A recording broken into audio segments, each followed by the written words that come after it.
Today we've got Felipe Illinois. How do you say it in Portuguese again? See, I told you I'm not very good at pronunciation. Yeah, no one can do it. You need to thank my mom for that. Yes, it's Illinois. Illinois. Illinois. N-I. Yeah, Oh my goodness. Illinois. Yeah. So it's like an extra syllable in there that you don't realize. Yeah, and it's actually my middle name. It's Oh, not really? even my last name. My last name is actually Ferreira de Brito. Okay, you picked the right one. Yeah. Yeah, I picked that one because it's like there is no one with that combination anywhere in the world. You know, like that Felipe Illinois. It's like that's just me. So that's why You're the that- only one. Was that Yeah, a because conscious Ferreira decision? is very common, like, in Portuguese countries, like, let's say Portugal, Brazil, even Spain as well. Yeah. So I was like, oh, yeah, there'll be a bunch of Felipe Ferreira. Love that. Well, Felipe, you're in a band called Nrthrn that we're just super stoked to talk more about. It's a band that, for me, is definitely new. Cullen, I don't know how long you've been listening to Nrthrn, but About a year. about a year. So, Cool. yeah, we reached out. We were like, we're super big fans of your music, and so we're like, let's just chat. And so here we are. But before we dive into all the music, and obviously we want to dive into all your music, before we dive in, how are you doing today? Doing good. Yeah, we just played a show this weekend. We did like Nice. the album release show. So I'm feeling like less stressed because it was like 4 months in the making, and then releasing the album and all of that, and ordering merch, and I booked everything myself. So I'm 100% Wow. independent, and it was a lot of work. So now I'm actually feeling kind of relaxed. Was it just the one show then that you did, or is it like kind of like a weekend of shows? How did that all go down? Yeah, so it was one show here in our hometown, Montreal, but we are booking more shows for, I think in the summer, we're going to have some more shows, probably Toronto, Quebec City, and maybe some of the regions as well. And we have our first show booked in the US. Nice. It's going to be Nice. at the Post Festival in Indianapolis Okay. in July. Yeah, Mason and I want to go to the Post Festival. You guys should badly. come now. Yeah, this might be the year. Indianapolis. This might be the year we have to do it. Have you been to Indianapolis before, Felipe? No. It is the most mediocre city ever, and like they almost the only like maybe silver lining to Indianapolis is the fact that they embrace their mediocrity. Like there Yeah. really truly is nothing spectacular about Indianapolis. Like there's not like a cool geographic thing. There's not like a cool like scene of some sort. There's it's not like there's an art scene or what. It's so bland in all the ways, and like the people in Indianapolis embrace it. I used to go to Indianapolis a lot for school, so Yeah. I'm a big fan of Indianapolis. But I can see why a lot of people would go to Indianapolis and be like, "What in the world? Like, why are we here?" Right now? Isn't there where the Indy 500 happens? Okay, so that's like maybe the one thing that people Yeah. would like actually travel to. That's the only Indianapolis reason for. I know the name of that city. Yeah. The way I think about Indianapolis is it's basically the rest of Canada other than Montreal. Yeah, I can see that. Yeah. Just milk. I think Minnesota's even more Canadian though than Indianapolis. Well, I'm not talking about like in culture. I'm just talking about in like terms of like its uniqueness. Boredom. But, yeah, your boredom. boredom. Well, the one thing you all got going in Montreal is poutine. I mean, Yeah. let's be honest, just in Canada in general, but Montreal, I've watched enough YouTube videos to know Montreal's got a great poutine scene. Yeah, and it's not just like poutine. It's like we have a lot of good restaurants. Like it's the food culture here is really, really good. I think at some point we were only behind New York on restaurants per capita. Yeah. Dang. Yeah. Isn't Look at you, there like a Montreal. deal with like the most amount of top Michelin star restaurants in the Western Hemisphere are in Montreal, right? We had that. I think we lost a few, but I don't know if we still have any actually Michelin star restaurant. Oh, okay. Well, Yeah. times change. We had a bunch. I think. Is there good Brazilian food in Montreal? Let's No. ask that. No, actually, Not like at all, we huh? used to have like maybe 3 or 4 different restaurants. Now Really? they only have like we only have like a few cafes and maybe one Brazilian restaurant. That was kind of good, but Brazilian food is so specific that it's really hard to make outside of Brazil. Sure. Yeah, and to be honest, like not not trying to brag here, but like it's the best food in the world. Dude, Oh, I think Brazilian food is 100% slept on. Yeah, It's so good. it's funny how I think we need a better PR manager. Like we Well, need to, Cullen could be that guy for you if you need like Yeah. a non-Brazilian. I'll send you to the president or the minister of culture or whatever. Oh yeah. Do you all have like your own version of arepas? Like I know that's like a huge like Argentinian, Chilean, Venezuelan thing, but is that like a thing in Brazil? Not at all.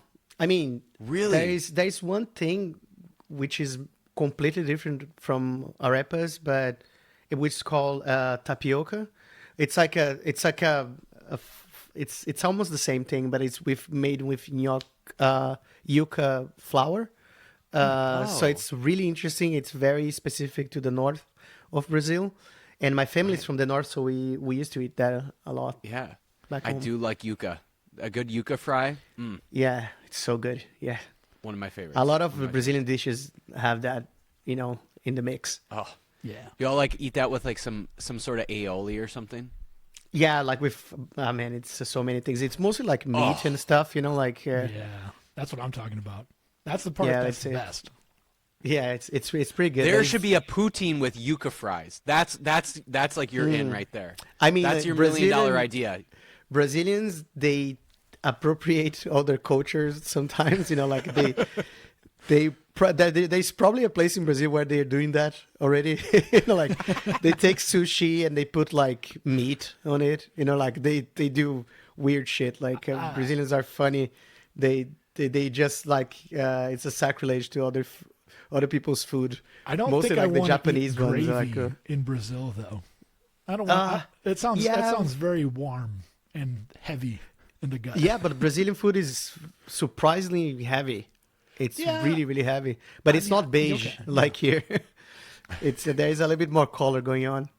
Yeah, that's for sure. A little some chimichurri or something. Well, we didn't bring you on to talk about food, although Cullen and I could literally talk about food all day long. This is to true. be honest. Yeah, But, me too.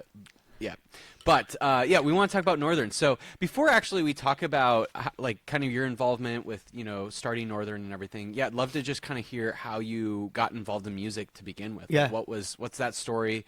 Obviously playing guitar, lots of instruments and stuff that are going on.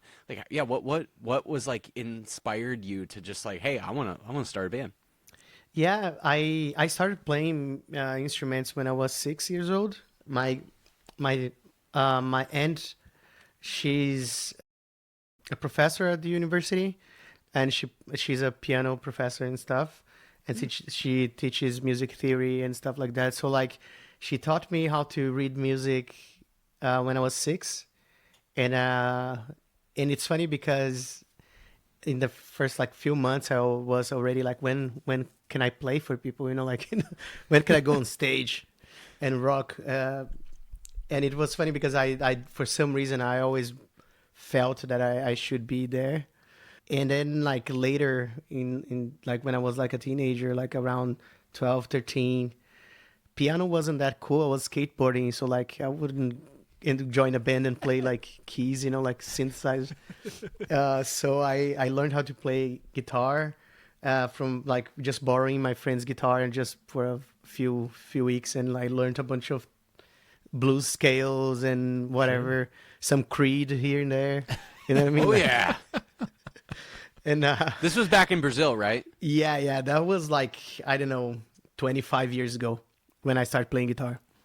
Wow. Nice. Yeah, and then I joined like I put together a band with my friends that were all skateboarders as well.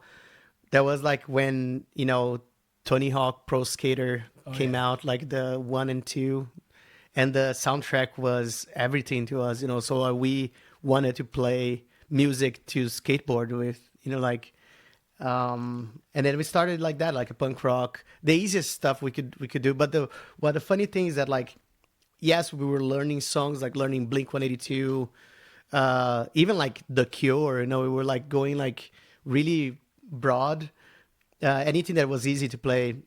But we started writing right away.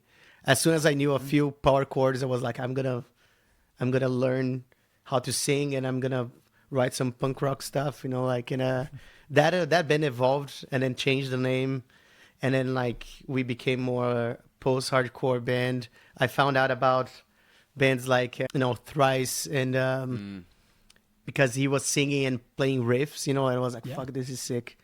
And I also like, there was this other band called From Autumn to Ashes. Oh yeah. Yeah. That was like a turning point for us. I was like, and then when I started learning more and more about riffing, I was like, I don't want to sing anymore. I just want to play guitar, And then that's when I quit singing, and then that band evolved to metalcore, and then like deathcore, and then progressive metal, gent, and then it died. When I moved out of the country, of it, though, isn't it? It's like punk, it's pretty much like a lot metalcore. of my friends. Yeah, a lot of my friends started like emo music, punk rock stuff, and then metalcore, like post-hardcore. Like Under Oath and all of those bands. It starts to be heavier and heavier until you reach the point where you circle back and do post-rock. You end up killing the vocalist, and then you're like, we're just an instrumental band now. Yeah, exactly. Yeah. It's funny because on the metalcore band, and that became like progressive metal, my brother was the vocalist. It was really sick to be in a band with him. What was your group called? It was called Ameta, so Ameta. Oh man, Mark which means- Zuckerberg. Did you is end up after suing? you. Yeah. Did you end up suing Zuckerberg for this? Later, yes. He owes me money, so Zook, call me. But yeah, so like, yeah, it's pretty much, yeah, but it's a little bit, it means almost the same. It was kind of meta idea, whatever.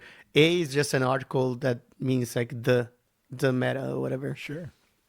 Yeah, so That's, like that was the band, and it was a lot of fun. We released our first like metal, like progressive metal album like in 2011, which was like a lot, I would say, like ahead of its time in Brazil. Even now, it's like people are only now getting into progressive metal there.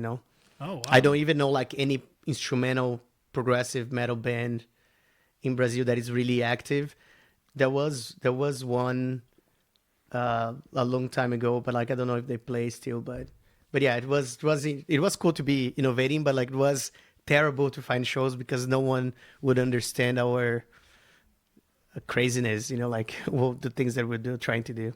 See, that's interesting because I always imagined Sao Paulo in general, in particular, I should say, to be kind of ahead of the curve in terms of like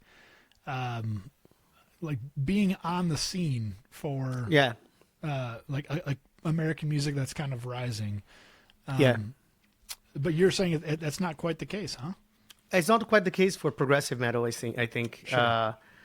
Everything else, it's pretty sick. Like people sometimes they sleep on going to tour in Brazil, and just don't do it because it's good to go there. Like I even played a show last year there. It was sold out, and it was really nice to do that. Like come back 10 years later and come back with a project that like would sell out a venue. It was really cool. But yeah, so Spirit Box and Bring Me the Horizon, they played in a stadium in Sao Paulo for 60,000 people. So like, Holy Brazil likes metal music. Dang. And that's Sao Paulo. Like that's not even is Rio de Janeiro is like that's even bigger, right? It's not bigger. Sao Paulo is the biggest city. Oh, it is. Oh, I didn't realize that. But, Rio is but like that, the most famous city, I would say, but like it's not even close to Just how 'cause big that Sao Paulo Jesus is. guy. I didn't realize that. Yeah, Sao Paulo it's like Manhattan times 30. It's insane. Wow. Damn. It's all skyscrapers everywhere you go. Everyone lives in a big apartment building and stuff. It's crazy. It's like 20 million people in the greater Sao Paulo. So what's it like I didn't realize that. moving from crowded Sao Paulo to Montreal, and how did that To this happen? village. Yeah, this This tiny little town. podunk. place. Yeah. Yeah, so the things that like I even before moving here, I was living in Europe for a little bit. I moved there, to work with design, and I lived in Ukraine for close to a year. And then from Ukraine, I got a job offer here in Montreal, and I moved here, and that was like 2014. So it's gonna be 11 years that I'm Wow. here. Yeah. Wow. And I moved here with like knowing no one. Like I had no friends, nothing. I had just a suitcase, and that was all my belongings. I didn't even have my guitars or anything. I sold everything. I was really focused on like trying to make this work. Like and now Like Bob Dylan. yeah, Bob Dylan. I didn't know.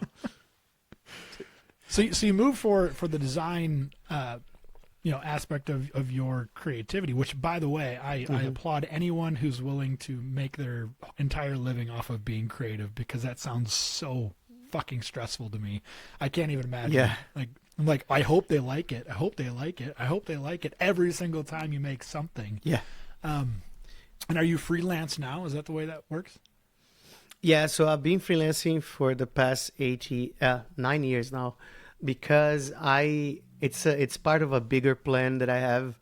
I always wanted, music has always been my main thing, but it was very hard to growing up like in a very, very, very poor household. We didn't have money to do anything, so like music felt like a luxury thing, like I couldn't be an artist, like this was for rich kids, but when I moved here, and I settled, a little bit, like after a couple of years, I was like, I'm gonna keep making music, because I never stopped making music, but like I didn't have a new project or anything, so I joined like a sad punk band called Vacant. I was with them for a couple of years, and then the band broke up or whatever. But then I was like, I'll just do something myself, and I took like the clean sections of my progressive metal band.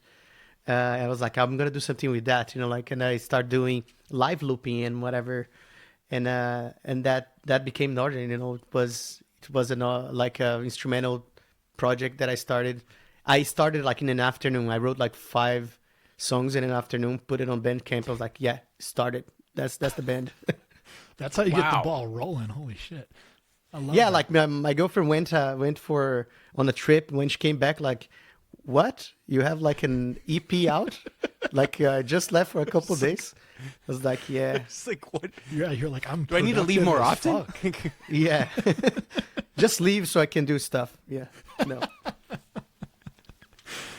Well, You know, Mason and I usually, like have when been- people's like significant others, like when they leave, like like I know for Cullen, like when his significant other leaves, it's just like he's losing his shit. And so the fact that you were like that productive, it's like, geez, like what in the world? This is Yeah. this is kind of like, it's like, yeah, just exactly. Leave more often, please. I can get more No, no. EPs out. She's actually very supportive of my music, and actually she's one of the few people that did not let me give up on this, That's great. which is nice. I love that. Mason and I have been post-rock fans for a long time. Now, our main focus on this show is usually the heavier side of music, but I don't think it's any secret that the heavy music community also desperately loves post-rock music. I don't know why yeah. that connection is necessarily the case, but it has been almost universal in my experience. Has that also been You your... remember when we met those guys at the Surgro show? Yeah. Yeah. Yeah, like the people that were right in front of us at I don't know if you know Surgros at all, Felipe. oh yeah, I but, love like, them. Yeah, they're one of our favorites, and yeah, Cullen and I a couple years ago saw them in Minneapolis, and yeah, the people in front of us, like, I don't know how it came up, but at some point it became like very obvious that like both of us, these two guys in front of us, and then Cullen and I, it was like we were talking, and it was like, yeah, we're like metal hardcore fans too, and it was like one of those connections where it's like, why is it that like there's like hardcore metal people that also love Surgros? Yeah, but that's funny. It's funny you guys say that because, when I go to the heaviest shows, like let's say I went to see my friend in Whitechapel play with Lorna Shore. Oh, sick.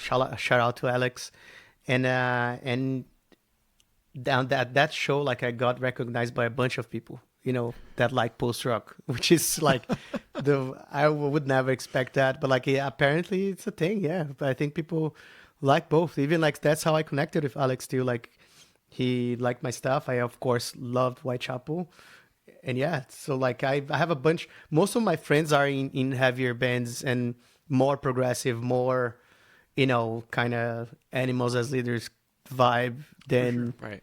than what I do. Like yeah, when I go to the NEM show in Anaheim, I go every year, and like I always meet people there from like the heaviest bands and stuff, and we make friends and stuff.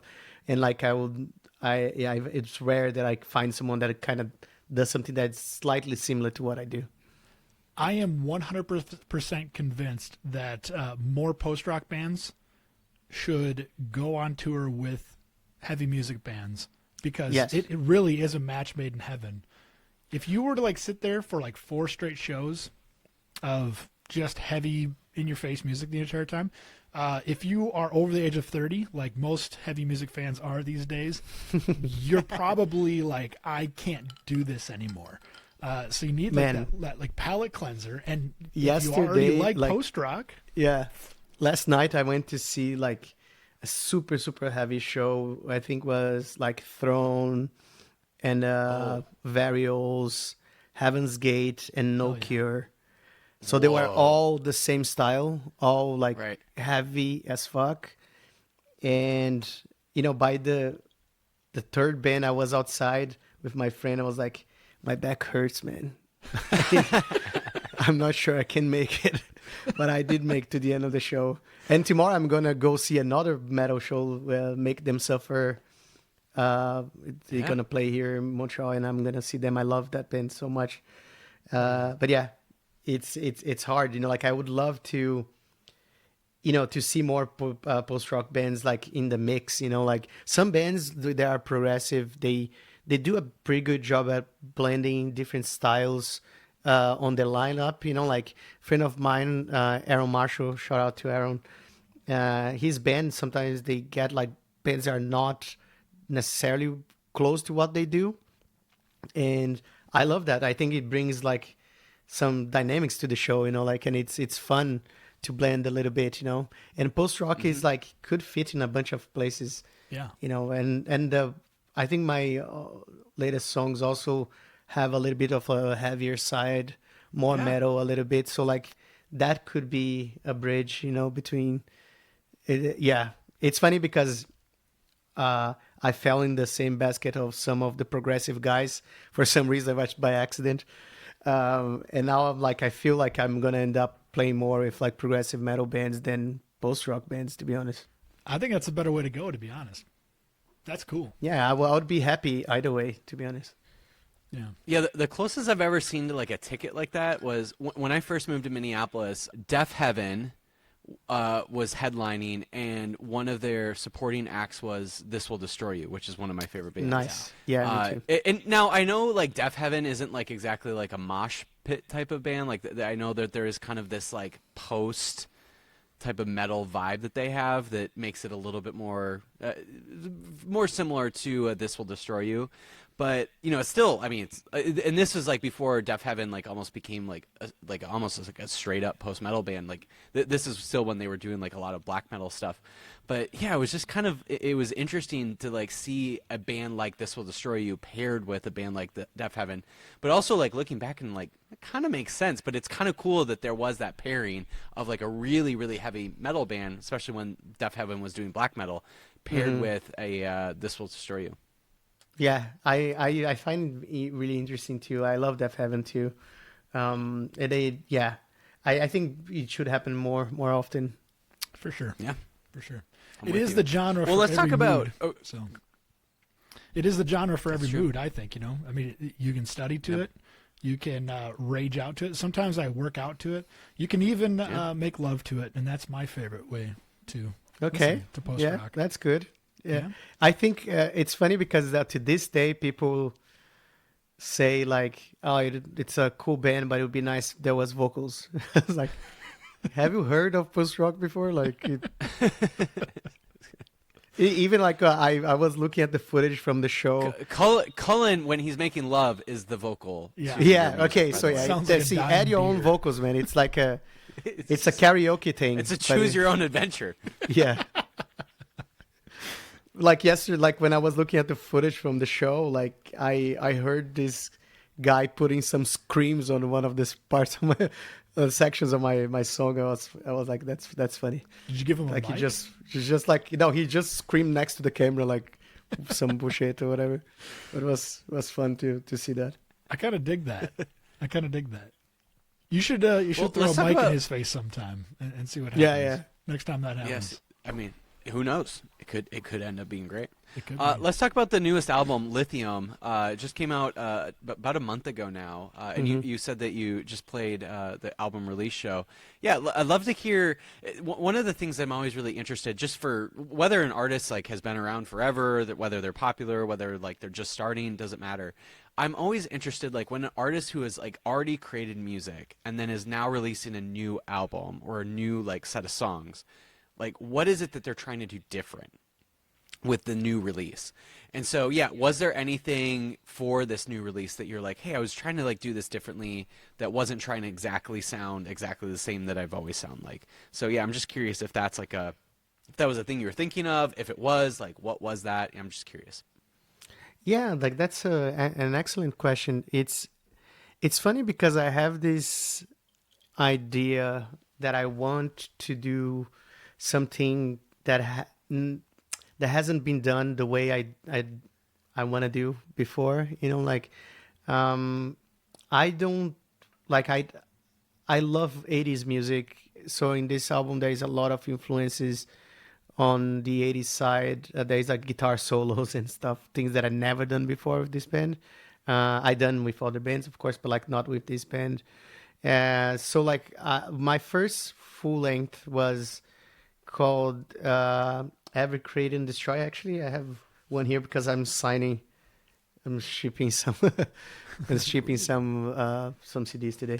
That album was really interesting to me. The mix is terrible, so sorry everyone that bought the vinyl, the CD. Terrible, but it was good for the time, I guess. It's from 2017, and that on that album I experimented a lot. I wasn't really tied to a genre per se. Like I was very heavily inspired by taiko and like electronic music. So I was doing like the long post-rock build up and stuff as well, but I was doing more electronic stuff, So like on this album, on the Lithium album, like I wanted to bring back some of that experimentation thing, because I think the last few albums, there was an EP before that, and the album Foster, I was very much post-rock, like I was doing, yeah. It was textbook post-rock. Even though yesterday I got a comment on my Instagram saying like, this is not post-rock, this is like Temu The Cure. I was like, what the fuck? That was a fun. Temu The Cure. I was like, that's funny. That was actually very, very funny. Yeah. Another description of my music that was like brilliant was like, this is just metal U2. I was like, okay. Yeah. I see that. I can see that. I bet you wish you could just put all of your music on everybody's Apple. Yeah, music I would devices. love to be hated for that as well. But yeah, so for this album, like there was a lot of that, but I think there was me trying to push to put more of my background into this band, like to make it a little bit different from the other post-rock bands. Having like double drop D breakdowns on a post-rock track I haven't seen anyone do anything the way we're trying to do. The same thing with the song Low, that is like in drop F sharp, using 8-string guitars and baritone and bass sixes. And I know that This Will Destroy You use bass six a lot, but like in a different way that I use it as like a super long baritone for really low tunings. But yeah, so like I tried to do something different, and I think the result is being the result was cool, and the reception from the public has been really interesting. Some friends of mine, they're playing like really heavy bands and stuff. They were super excited about it, and we've getting like a lot more streams and sales on the CDs and vinyls, like a lot more than we ever got. So like it's been like a game changer. I think it's gonna be in our story. It's gonna be like a turning point for sure. Oh yeah, I can definitely see that too. This one feels like it has like a more focused direction, and it really does hit really hard when it hits. I mean, it's got that dynamic that you really want to hear in music in general, but in post rock especially. And you've done that in some very creative ways, which is why you've really stood out to me. I've listened to you for about a year, but this album, the stuff I've heard, it has just blown me away. Next level stuff. Oh man, thanks so much. It means a lot to me. It's like so much work, right, to do those things. Like, and I wrote everything and I mixed it and mastered it, and then, yeah. So it's nice to hear that people are connecting with it, and I think I'm finally getting the hang of mixing and producing and stuff. But yeah, it's awesome to hear that. It's a great feedback. You even took it to the next level visually. I mean, your music videos are so clean, so clean. Thanks. They look great. I'm more of a maximalist, but Mason's a minimalist, and I think that you 100% just like nail the vibe of minimalist artisticness that I really actually appreciate as well. Yeah, man, and There's I some think of it it's that I because think is kind of lame, but this is great. yeah, man, I think it's because that's exactly my style as a designer. I grew up like studying like Swiss design and like minimalist stuff, like Japanese design as well, German design, and I really like this idea of simplicity. It's like not a lot of people notice, but like my brand is really clear. Like even like I only have guitars in black, white, or red because these are the color palettes that I have on my branding. I thought you were going to say you Jack white White? stripes. Yeah, Yeah, pretty much. same page. Yeah, now that he puts yellow on everything. Yeah, it's yellow now. Yeah. Yeah, that's the update on the branding. But yeah, because there is a reason why, like, there is this guy, this designer from Italy called Massimo Vialli, and like he used to do just these three colors as well on everything pretty much. And he did like the transit, like the New York Transit signs and all the visual language for the subway in New York.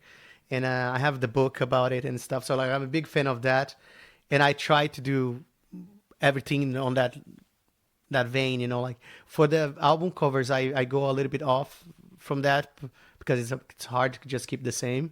But I try to keep the minimalism. Like on this new album, the concept was bipolar disorder. So like everything on the albums, it's kind of mirrored, and even the songs are mirrored, but they are on the extremes from like manic to depression and stuff. So like everything's like up, like a low, and then high, and then like sleep and awake, and like down, and and end.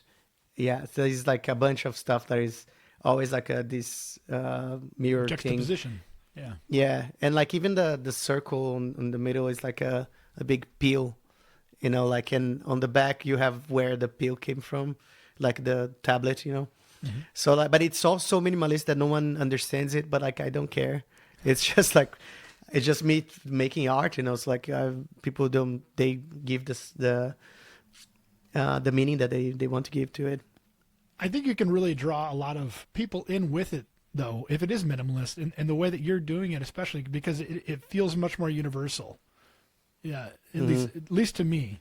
If there's something like super busy with a lot of like references to different cultural items or whatever, it's not quite as universal. But with a very, very clean minimalist kind of point of view, you can say a lot with very, very little, and that is what I appreciate about it. Man, that's such a great point because that's exactly my approach to the music. I want to say as much as I can with fewer words, Yeah. in my case, fewer notes. So like Mm. I try to do just enough notes to be able to say and something and like make people feel something, even like on the breakdowns and whatever. I don't do anything too complicated, like it's more about the groove and about like the power of those notes and the right notes at the right time. So yeah, like I think that's why everything's kind of, I try to put everything connected that way, you know. Yeah. Along those lines, one thing I've always wondered for, like, especially even like some of the more famous post rock bands that I love, is exactly along those lines of you're trying to say a lot, or you're trying to express a lot of emotion, uh, but like without words, or generally with very few words. Hmm. And I'm wondering, like, just in your like, so obviously there's like an artistic part of you, but I wonder, like, in just your daily life, like, if you were trying to express, like, that you were feeling joy or sadness or whatever it is, like, does your mind just immediately go to notes on a chord, like notes or chords on a guitar, or does it go into words? Like, I'm really curious about that because to me, like a post rock band, like the fact that they're expressing so much emotion just through like notes on a guitar or whatever, like they're able to articulate what joy or sadness feels like through a guitar tone or guitar chords or notes. So I'm just curious, like for you, like is that something that maybe like do you like maybe naturally go towards, like when you think about joy or sadness, do you think about like, oh, that like that sounds like that note or that like that chord or that progression or whatever. I'm Hmm. just curious, like what does that sound like for you? Yeah, that's it's. I think no one ever asked me that question. It's a cool question. I think that I'm more reactive to stuff. Like I am a very sensitive person. So like I connect with things really fast and deep as well. So like when I'm writing music, uh, I'm not trying to express anything. I'm trying to feel something. Like if I'm Mm. doing some writing something, and then I hit a note that I'm like, oh my god, that was very sad. I was like, there's something there. Like if I felt like that, maybe someone else will feel that way. Like when if I watch someone sing really beautifully, I cry easily. It's like, Mm. it's really, so I'm for me, it's more about reacting to what to the environment. Sometimes the Mm. environment is me playing, and when I'm playing, like, okay, this is doing something to me. So like I'm gonna keep going there and explore.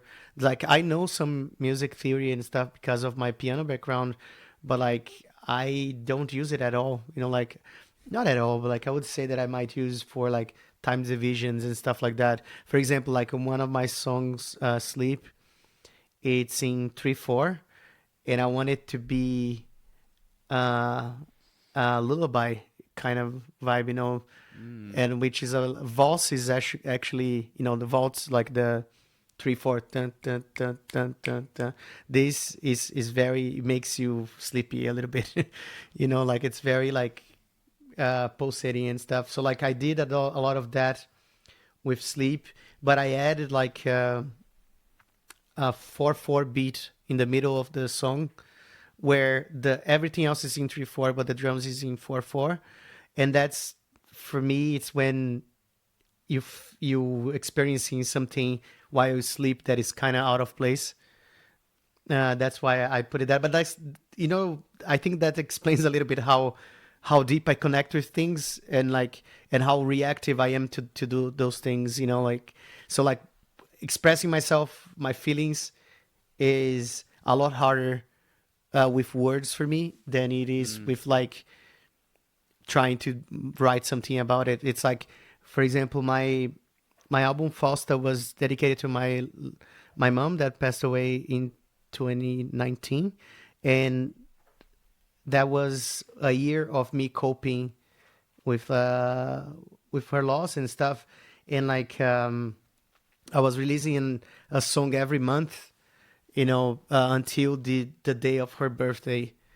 And then I've completed the album and then it was out, but every month there was a new song. So for me, sometimes it's a lot easier to express myself with my pain or my happiness with like art than it is to talk about it, even though I'm a very extroverted person, but I'm not necessarily that open with or connected with my feelings to be able to just talk about it. Like, maybe I have one or two people in my life that I can do that. Like, it's hard. Yeah. So you just like send your therapist just like songs. Yeah. You, so you figure it out. Yeah. Just let me know what you think of this. Don't worry too much about the mix. It's just a sketch. I love that. Well, I think we're at a point where we could do top 5 most influential albums if you'd like. I mean, some of the bands that you were mentioning earlier, especially like when you first were getting involved in music, I'm like, I think we might be on the same page on a lot of music. So yeah. So I'm excited for this. Okay, so I would say if we start with post rock, I would say actually that This Will Destroy You, Young Mountain is one of my favorite albums of all time. They just announced their, or maybe it wasn't just announced, but they've got their 20th anniversary for that EP. They're gonna tour it, yeah. Yeah, and I think we're playing with them at the festival, the Post Festival in July, and they're probably gonna do that too. So it's gonna be very special to me. So that was really important, and I found out about it like while I was making progressive metal. So I was kind of trying to put post rock into my music back then as well, since like 2008 to 2010 when I was writing that. That album, just that band in general, it is the best band I've ever heard in terms of creating soundscapes. They just create like sounds that aren't necessarily like musical sounds. They just create sounds in their music. Yeah. That is, I don't know how they do it, but they just do it, and it's next level. It creates so much dynamic, so much texture to their music, and it's one of the reason why. I mean, I literally have This Will Destroy You tattoo. Like, they're one of my favorite bands of all time, and I think a lot of it is because of the way that they're able to create soundscapes. What's interesting is like that EP. I don't think really highlights that as much, but their later releases definitely do. Yeah. Yeah, for sure. Like, they are a big influence to me. I would say. On the emo side of things, there is a band called Finch. Oh yeah. I think the album is called What Is to Burn, or it's the main song or whatever. That whole thing was, and it sounds amazing to this day. Like the recording, the production is just insane quality. That album was really influential to me. Like, I listened to it a lot. There's another album that's emo as well. Rufio. There's one. Oh, yeah. Which one? Let me just see on Spotify here. Which one is the one that I'm talking about? Because I love everything they've done. But I think is perhaps I suppose 2001. Yeah. That one was insane. And it was me learning. I even played a whole show that was covers of Rufio songs, 14 songs. So like singing and playing all the riffs, and it was so much fun. So that was really important. And then on the heavier side, favorite band of all time is Between the Buried and Me. So good. And I love the Alaska album from 2005. Yeah. There is like a song called Selkie's The Endless Obsession. That song was an obsession of mine, and I cried on the guitar solo when I heard the guitar solo. Like, it's so powerful and like so progressive. There's so much King Crimson there. There's so much Genesis and stuff. Like, there's a bunch of little things that are everything, like they're really, really good. Okay, so that's 4, right? Yeah. I love, by the way, I love that band's progression. Like the way, where they started to where they're at now, it's a completely different band. Love that part. Yeah. Yeah, and to finish, because I can't do any list like that without something from the 80s. I think the album Whitesnake that has the song Oh. Is This Love in it Yeah. is one of the best things ever written in music history. I think the solo of Is This Love is the most beautiful guitar solo ever. Oh, it's because beautiful. I can sing it. I can sing every note of the solo. You know what I mean? Like Do it's do it right now. But yeah, it's like it's like the sustain on the guitar tone, like everything. The song is a great song, and I just love it. I think it's like it's the best solo ever written, because there is just enough of shredding, but all the feels are there, all the emotion is there, and like it kind of reminds me of the work from David Gilmour, with that long bends and stuff like that, the great sustain, and it's just beautiful. So I would say these albums are very impactful in my life.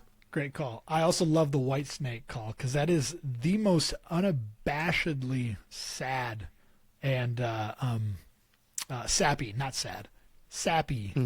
album I think I've ever heard.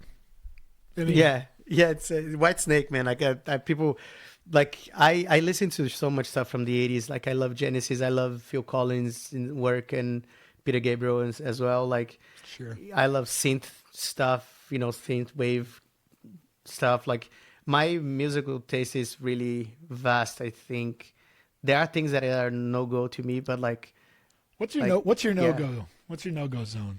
I would say country music. I tried to connect with it, but like it's never been something that I connect with. I love pop music.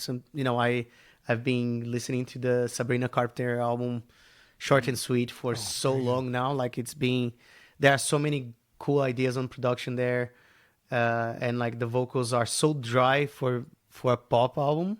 Yeah. There's no reverb, pretty much. Like it's so weird, and I love the choices that they had, and then also the inspiration from like R&B, old R&B from the 2000s, and stuff like that. So I just like a bunch of different things, and I think on one of my new songs, you can actually sing a Alan Parsons Project song over it. I'm not gonna say which one it is. So we have to figure it out. We have to go find that song. But just try to sing "Eye in the Sky" in some of my songs. It's gonna work. That's awesome. Are there any sounds of your childhood that you find kind of weaving their way in? I mean like sounds of like Sao Paulo, maybe more like traditional Brazilian music or other regional kind of genres that caught your ear back in the day. I'd never been to Brazilian music, to be honest. I always felt I was out of place there for some reason, but I did like a lot of the emo scene and the metalcore scene in Brazil. So there are a few bands from Brazil. One called Fresno that I love. That's very emo. Now they kind of shifted to a bunch of different styles, which is cool too. There is like a metalcore band like Gloria, and there's a new one called XT that they are actually touring the US with like Born of Osiris. They are really cool, but they are a newer band. But they all do the things that I liked, punk rock and hardcore music. Like there was a bunch of like bands from the 90s and 80s that were like punk and hardcore in What Brazil. about Jets to Brazil? Jets to Brazil? I don't know. You don't know Jets to Brazil? No. Well, they weren't from Brazil, but Great. they are called Jets to Brazil. Okay. Yeah. Never heard of them. They're like a classic 90s emo band. You know what I just remembered too, though? I believe we have Sao Paulo to thank for one of the most magnificent YouTube videos of all time. And it's when Nickelback had rocks thrown at them while they're playing. That wasn't in Sao Paulo, was it? Wasn't it so I'm pretty sure it was in Sao Paulo. Oh man, yeah. Sometimes the crowd can be weird. Like Rock in Rio, especially, it's pretty rough. If you That was in for some Portugal. reason- Oh, it was in Portugal. Damn. Okay. I thought it was Sao Paulo. Yeah, The wrong colonizer. close it. I haven't seen Yeah, it in a long, close- long time. Yeah, right. Just the same language, so it's fine. Yeah.